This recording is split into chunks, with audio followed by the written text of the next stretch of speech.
John Lund as Johnny Dollar. It is Johnny Pantella, missing person. You telephoned this office about you, Brisbane, did you? That's right. Insurance, is that your business? I'm an investigator. Oh, I see. I was sent here by the company that wrote the bonding policy on Brisbane's firm. We heard he'd been reported missing. Well, that's about it. Mrs. Brisbane filed a complaint with us last night. But how'd you hear about it so fast? One of Brisbane's clients happened to be one of our insurance brokers. He reported it to us. Oh. Any leads? Nothing so far. I'm going out to talk with Mrs. Brisbane in a little while. If you'd like to come along, you're welcome. Fine. We'll return to our program in a moment. But first, I'd like to say a few words about jamming. And I don't mean Mother's Preserve. During wartime, it has frequently been the practice of an enemy country to jam our radio communication. That is, to cut into our broadcasting with broadcasting of their own so that our radio messages cannot be received with any degree of clarity. There was a time when our civilian radio broadcasts were jammed too, unintentional though it was. As you can imagine, it was quite a mess, and still could be. Can you imagine what would happen today if there was no coordination among our many radio and TV stations, or if the telephone companies didn't cooperate? When radio broadcasting first began in our country, each station chose its own call letters, power, and spot on the dial. It wasn't long before 2 or 3 stations would try to come in on the same spot, and the poor listener couldn't understand a thing he heard. So, to get things organized, the Federal Communications Commission was born. Licenses were issued to each station and to qualified operating engineers. The same thing now applies to TV stations. Today, a radio or TV station may request certain call letters, and if no one else has them, the call letters are issued. But power and the spot on the dial are restricted by laws of nature, and the FCC engineers don't have much choice in what they tell the station operator he can or cannot do. With the telephone and telegraph, however, the situation is different.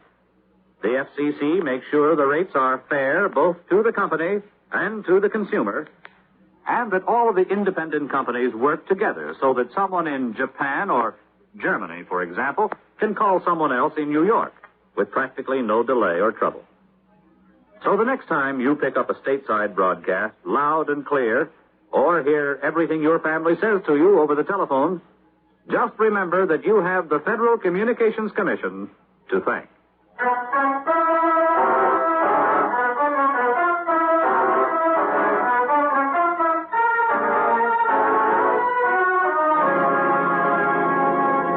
Expense account submitted by Special Investigator Johnny Dollar to Home Office, Cosmopolitan Bonding and Insurance Corporation, Cosmopolitan Insurance Building, Hartford, Connecticut.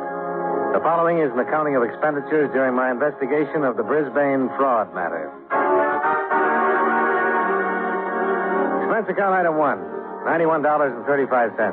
Airfare and incidentals between Hartford and Detroit. Item 2, $25 even, legal fee. Before I met Sergeant Pantella, I engaged attorney Robert E. Pearson to arrange for a court order impounding all of the records and books in the offices of Hugh Brisbane's small brokerage house. However, I moved an hour too late on that procedure. When I met Sergeant Pantella at the police station, he told me. We'll have to look at them first, Dollar. DA's office got out a court order first thing this morning. Well, I wasn't trying to jump you, Sergeant. I didn't know how far you'd gotten. Just that we're always anxious to get that information on a case like this so our auditors can get busy. Yeah. It's a $25,000 bond that we'll have to make good on if Brisbane's run away. We don't know if he's done that, Dollar. No, we don't. What are your ideas on this, Sergeant? Well, I only talked with Mrs. Brisbane briefly. She told us she hadn't been home for 2 days. That was last night. The family doctor had already been there and given her a sedative. That's why I had to wait until this morning to get some details. I see. I have 4 men covering Brisbane's office force right now, and the DA's men are there, of course, on the books. I will be glad to give you a copy of their findings, maybe save your people some money. Almost 11. Now, what do you say? Anytime.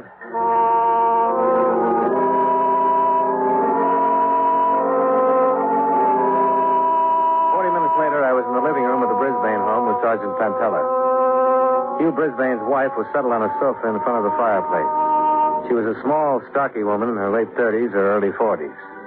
The clothes she was wearing, the house itself, the appointments of the room about her, all suggested a well-run, well-kept sort of life. Of course. Sergeant Pantella, isn't it? Yes. And this is Mr. Dollar from the insurance company. Yes? I represent the company that bonded Mr. Brisbane's firm. Oh, really? Naturally, we're interested in his whereabouts, too. Well, is there anything wrong? We don't know. It's just a matter of routine right now. I feel much better today, Sergeant. I hope I can be of some help. Mrs. Brisbane, on a case like this, there are standard questions that we want answered. Now, some of them are personal, but the information is necessary if we're going to proceed with any efficiency. Oh? I wanted you to understand that. Now, last night when I spoke with you, you said you hadn't seen or talked to your husband for 2 days. That's right. I saw him at breakfast Tuesday morning, and that was the last time. Did you know that after he left here, Mr. Brisbane did not go to his office? No. He wasn't there at any time Tuesday or Wednesday, as far as we can find out. Did he take a car? No. He preferred the bus when the weather was like this. About what time did you have breakfast with him Tuesday? Oh, before 9 sometime. He always tried to be in his office by 10:30. I don't want to frighten you, but can you think of any enemies that might want to do your husband harm? Enemies? You? Oh, dear, no. We'd appreciate it very much if you'd consider that question again, Mrs. Brisbane. It's important. I really can't think of anyone who might want to hurt him. Or perhaps in his office, in his business, there's someone, but he never discussed what went on there with me. Are you sure? It was a rule. See, this is our home. That's his business. We just never talked about what went on in his office at all. I see. How long have you and Mr. Brisbane been married? 18 years next July. Well, can you think of any reason why Mr. Brisbane might just walk out and not come back? None whatsoever, Sergeant. Absolutely none. You said that you saw your husband last Tuesday morning at breakfast? Yes. But you didn't report him missing until last night. Can you explain that? Well, I wasn't here for dinner Tuesday night, and when I got home it was late in the evening. I presumed he was in his room sleeping. Wednesday, I was also out for dinner and came in late. It wasn't until dinner time Thursday that I became worried. I telephoned his office, and they said he hadn't been in for 2 days, and I telephoned the police. Had his bed been slept in at all? No. The maid told me that she hadn't made it since Tuesday morning. Well, weren't the people in his office worried?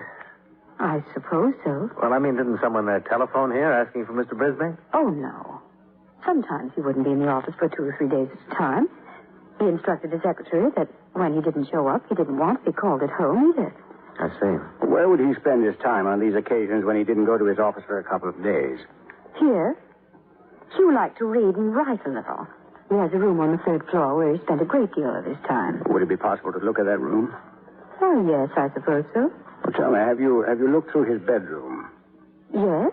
Any of his things missing? Not that I know of. Clothes, luggage, something like that. I really couldn't say. I don't know enough about his things. Well, how about the servants? Could they give us that information, do you think? Possibly. Miss Brisbane, have you had any odd telephone calls or messages since your husband's disappearance? No. What do you mean? Well, again, we don't want to frighten you, but there's always the possibility that he was kidnapped. He's being held for ransom. Oh, dear Lord. So I wouldn't worry about that angle too much if you haven't had any contact. Did Mr. Brisbane drink much? Oh, cocktails before dinner, maybe 2 or 3. Ever any long drinking jaunts? No. Oh, on a weekend occasionally, but nothing serious. Hugh never went off and drank, if that's what you're trying to find out. Is he in good health? Yes, perfect, I think. Oh, who's your family doctor? Dr. Wayner took care of you. L.D. Wayner. Okay. Now, we won't keep you much longer, Mrs. Brisbane. But about the clothing. Mr. Brisbane was wearing Tuesday morning a dark blue suit, gray hat, gray tweed overcoat. Is that correct? Yes. I remember very distinctly.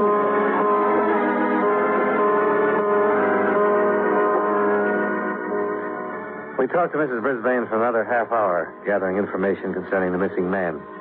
After that, we questioned both servants and learned that Brisbane was a man of careful and precise habits. We examined the study that Mrs. Brisbane had told us about, as well as his bedroom. To all appearances, and from all we could learn, he had taken nothing with him but the clothes on his back and what money he had on his person.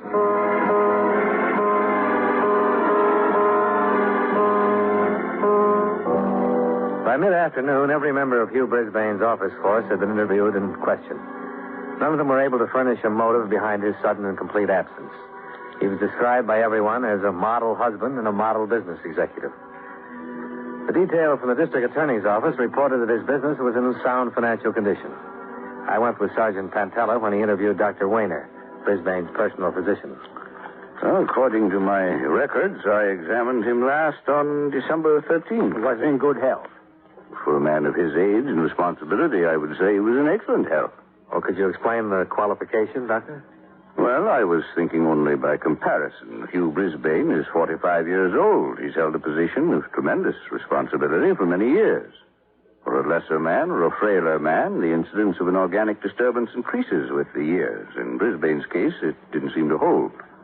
He knew how to relax, or he knew how to escape for periods of time and get a complete rest.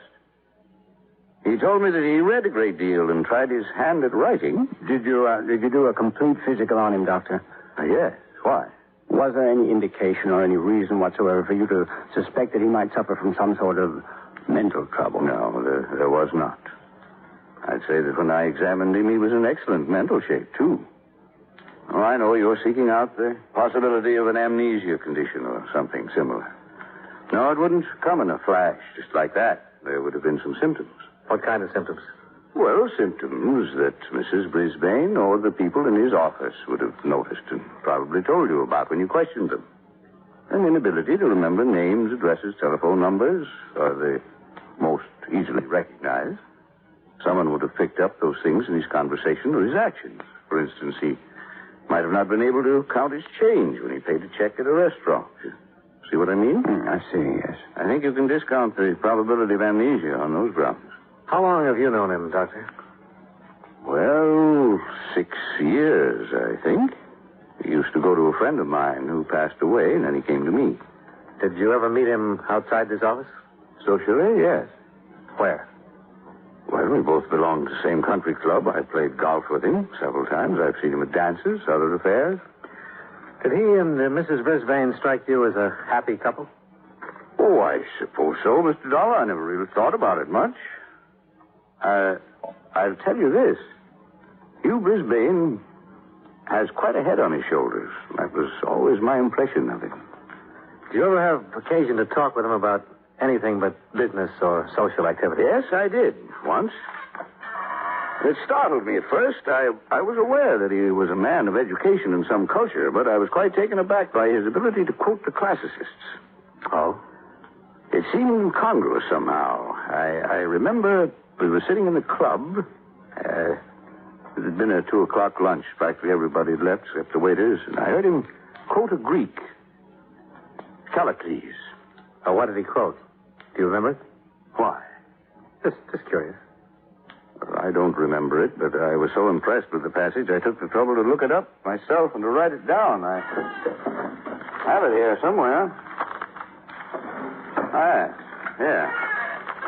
There it is, Mr. Dollar. Thanks. Surprising, I don't know. What does it say?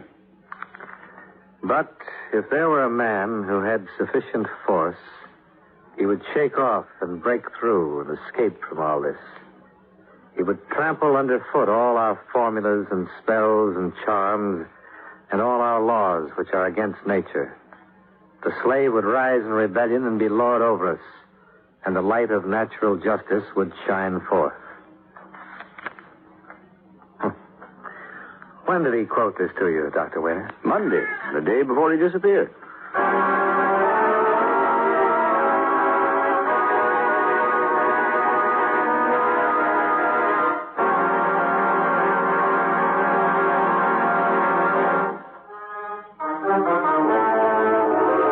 And now, with our star, John Lund, we bring you the second act of Yours Truly, Johnny Dollar.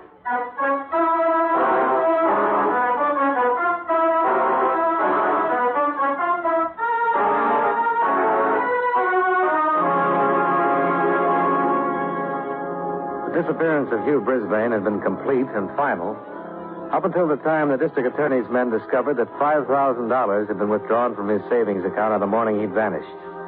The fact that he was known to have a large amount of money with him opened up new possibilities in the case. What was his name? Cook. This is the third cage. Oh, yeah. Over there. Yeah. Mr. Cook? Yes? I'm Sergeant Pantera. This is Mr. Dollar. Oh, yes. You phoned me. It's about Mr. Brisbane? You took care of him when he was in here last Tuesday. Is that right? Yes, I handled the withdrawal. We'd like to see the slip on that, please. Yes, I looked it up. I have it ready for you. Thanks. You said on the phone you'd want a copy? Yes, for the handwriting man. Well, you may have that one. There was an automatic duplicate when he made out the withdrawal slip. We have that for our file. I see. Have you known Mr. Brisbane very long? Well, I've seen him the many times he's been in the bank since I've worked here. How long is that? 5 years. Are you sure you know him? Oh, yes, of course. Is this him? Yes. This is the same man who signed this withdrawal slip last Tuesday morning. That's right. Mm-hmm. Okay, now tell us. What happened? He just came up to the cage and gave me the withdrawal slip. That's all. I see. Weren't you a little surprised when he made out a withdrawal slip for $5,000? No, not particularly. Oh, that's a lot of money. Oh, well, maybe I was a little surprised, but Mr. Brisbane has withdrawn large sums from his personal savings account several times. Yes, I remember once he took out $3,500, and another time he withdrew $2,000. I assume this was for some sort of speculation where he needed cash on hand. When he came up to the cage, what exactly did he say to you? Oh, just good morning, and will you please take care of this? Was that all? Yes, that's all. Well, didn't he stipulate how he wanted the money? Tens, 20s, hundreds? Oh, yes. He did say that. He took it mostly in hundreds and 50s. I think I gave him $200 worth of 10s and 20s, too, but I'm not sure. Any of those bills happen to be recorded? No, I'm sorry. $5,000 is quite a bundle of money to be carrying around broken down that way, Mr. Cook. Oh, he was ready for it. He had a small bag with him.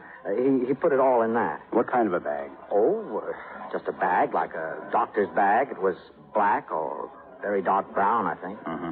Anything else you can remember about it? No, I'm afraid not. Initials, maker's name? No, sorry. Okay. Dollar? Yeah, just 1 minute. When Brisbane left the bank with a bag of money, did you happen to see which way he went? Oh, no. Okay. Oh, wait.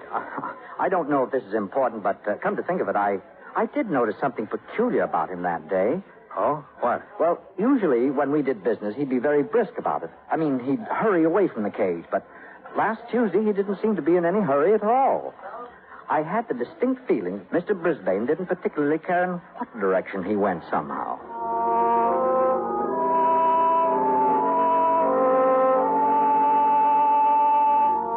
A recheck with Mrs. Brisbane and the house servants established that Brisbane had not left the house carrying the bag described by the bank teller. A supplementary information bulletin was issued, including a description of the bag. Meanwhile, Sergeant Pantella's men continued the routine check of bus, train, and plane terminals within the city. Still no luck. Oh, I'm afraid he had too good a start, Dollar. He could be in Europe by now. Yeah. Well, what does your company think of all this? Well, as long as his books are in good shape, the insurance company can breathe a little easier. But they're still worried about him. I phoned Mrs. Brisbane and told her she could bring charges against him for desertion if she wanted to. That way we'd get a little more action from the other cities. She said she didn't want to do that. Mm-hmm. On that savings account, it was a joint account, wasn't it? Yeah, but he only took $5,000. That leaves her $23,000. Hmm. Well, he's really done a good job if he was trying to get away. With that much money on him, somebody else could have done a good job, too. Yeah. Sergeant Pantella, missing persons. What's your name? I know where it is. Right. Well, at least we know he was alive Tuesday night. How? That was a man who runs a bar over on Motor Avenue. He said Brisbane was in there Tuesday night.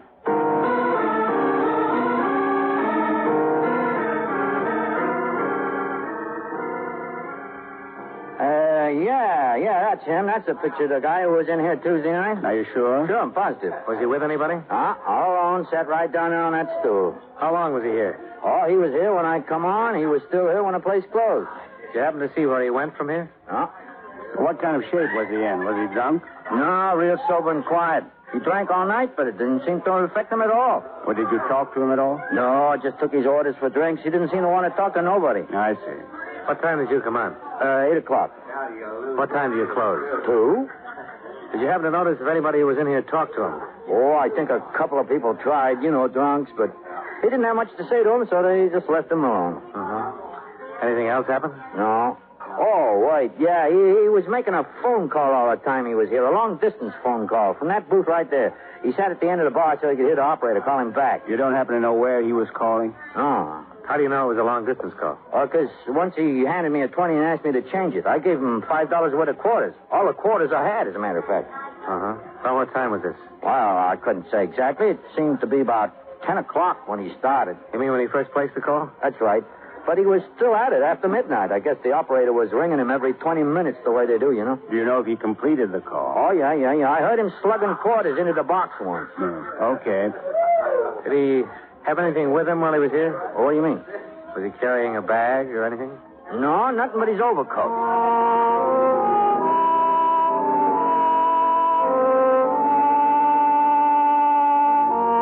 Telephone company records disclosed that Hugh Brisbane had placed a call from the pay booth in the lounge. A person-to-person call to a Kenneth Temple in San Francisco. We tried to place a call to the same number, but there was no answer. I'm sorry, sir. Your party does not answer. I'll call you back in 20 minutes. All right, miss. Kenneth Temple. Temple? Something familiar? Something, yeah. I don't know what it is, though. Well, we should be hearing from the police there pretty soon. I asked them to look him up.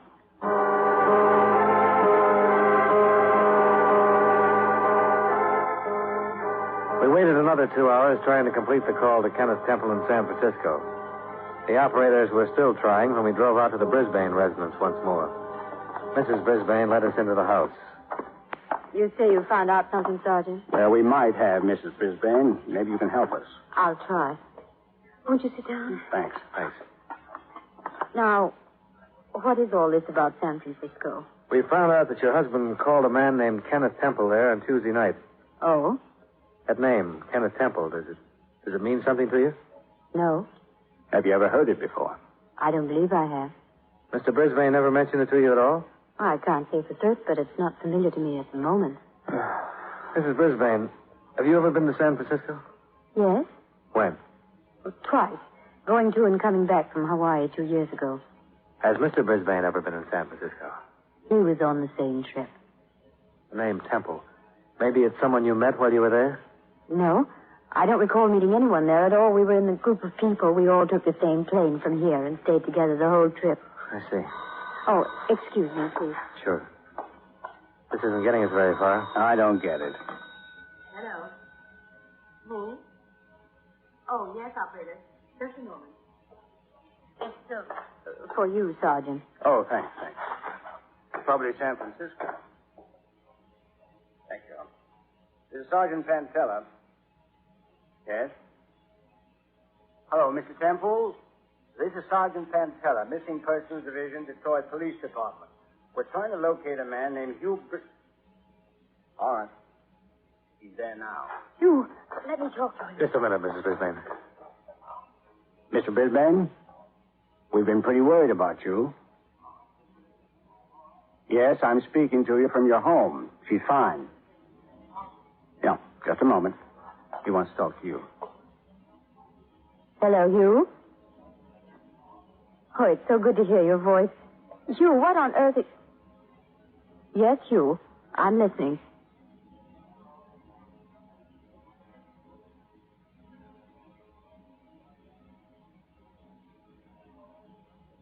Yes? Yes, Hugh, I remember all that.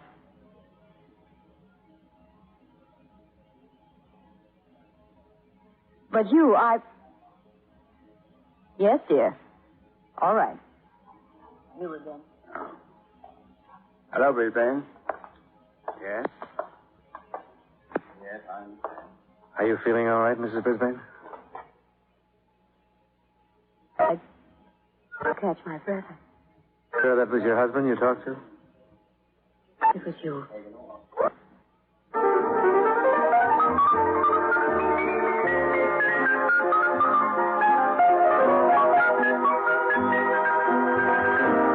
I'm leaving you and everyone else. That's what he said. What? Well, he said that he was going to take a long sea trip with Mr. Temple and that he wouldn't be back for a year if he ever came back. He said he wrote me all of this in a letter that I should receive today. Why would he do a thing like that? He had everything here in this home that he wanted. It's a lovely home. We have lovely friends. Why? Why? If he would have just talked to me about it. I don't... Maybe he did, Mrs. Brisbane. What? The doctor's the only one I found who ever listened to him.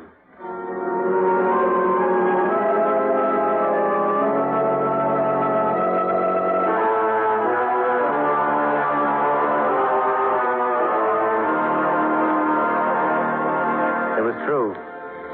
Hugh Brisbane had just plain walked out one day and had no intention of coming back for a long, long time. And as far as the police were concerned, there was no way to stop him.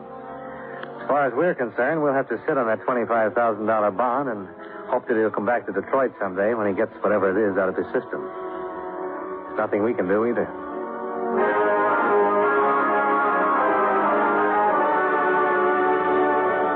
Expense account item 3. Room and board at the Chase.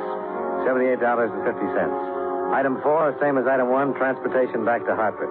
Expense account total, $286.20. Yours truly, Johnny Dollar.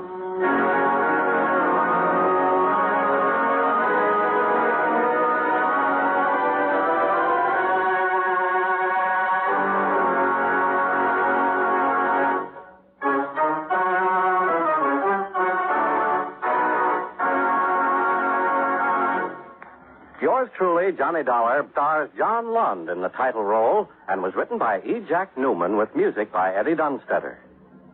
Featured in tonight's cast were Jay Novello, Jeanette Nolan, John McIntyre, Joe Kearns, and Virginia Gray.